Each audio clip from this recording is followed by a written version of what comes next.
На мен многу ми се допаѓаше надпреварот, бидејќи беше првиот надпревар каде што јас вистина имав ваков, не беше стрес, ама беше многу голема возбуда. Вака 11-годишниот математички талент Македон го опишува своето учество на последниот надпревар во Франкфурт, Германија, каде постигна значителен успех. И покрај силната конкуренција од дури 110.000 учесници на германската математичка олимпијада, 1000 најдобри во финалето, тој освои 2 златни медали и се најде во престижната група лауреати, резервирана за најуспешните надпреварувачи. Пред камерите раскажува дека веќе е фокусиран на следниот предизвик – надпреварот во Несебар, Бугарија. Јас сум ги тренирал овие задачи и бидејќи имам континуитет, немам јас толку време за овој надпревар, бидејќи сум ги видел како се поставени задачите и имам доста време припрема унапред. Во поглед на успесите на младите на светските надпревари, министерката за образование Весна Јаневска вели дека се направени законски измени,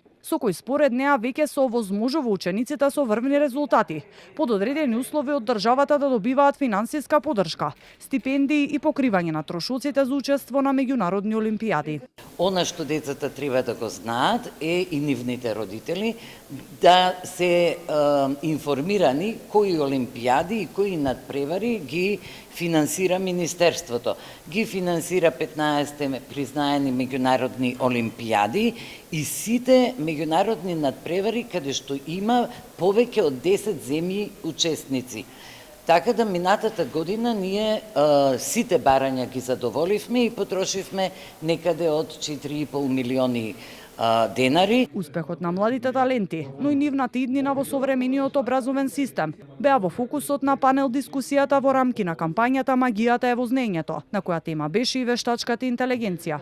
Во таа насока од Министерството информираа дека во изминатите 6 месеци обука за примена на вештачката интелигенција во образованието поминале околу 1300 наставници. Министерство за образование